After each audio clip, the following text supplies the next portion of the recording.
que su significado se vuelve oscuro e incomprensible. Por ejemplo, el liberalismo, que al parecer todo el mundo usa como se le da la gana. El liberalismo es lo opuesto al comunismo. El liberalismo es mi libertad absoluta de hacer lo que me dé la gana. El liberalismo es lo bueno, porque los conservadores son los malos. Conservador malo.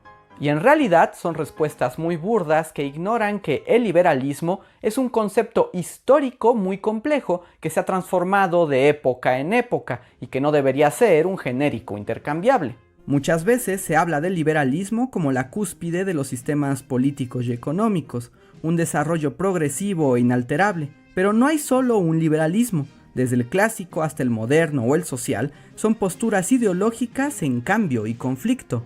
Casi siempre los liberales se pelean por ver quién es el verdadero heredero del liberalismo. ¿Pero existe tal cosa? ¿Es siquiera posible? Eso lo averiguaremos en este video. Pero primero lo primero, ¿qué es el liberalismo? Definición.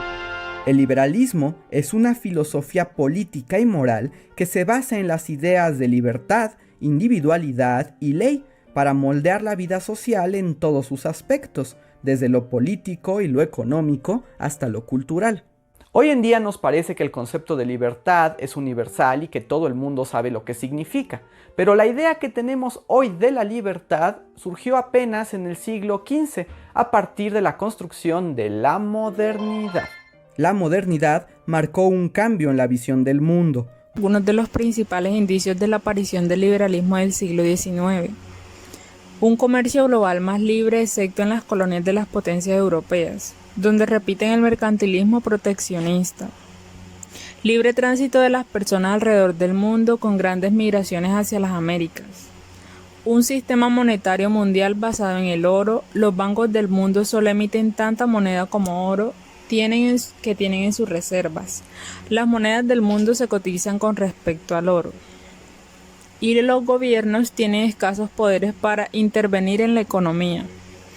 A fines del siglo XIX hay estabilidad económica y surge una deflación de una caída generalizada de precios productos de los avances del comercio mundial, avances científicos y sobre todo en las comunicaciones y medios de transporte.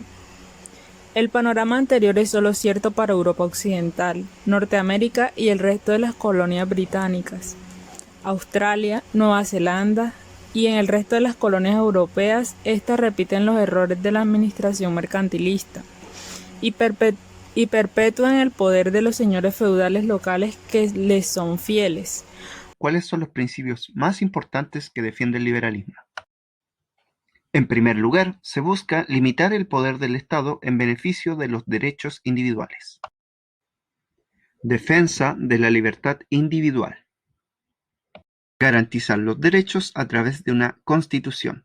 En el siglo XIX, dichos derechos solamente lo gozaban hombres quienes eran considerados ciudadanos.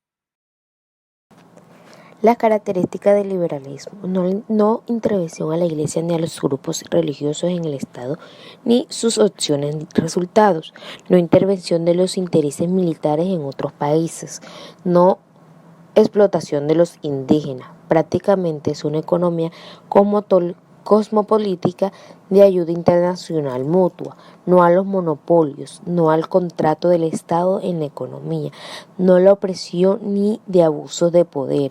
En efecto, es una idea más importante que su origen, considerando que todo lo útil es bueno. La libertad de conciencia y de creencia, la libertad de disfrute de los derechos establecidos, la libertad de vivir como cada quien le parezca.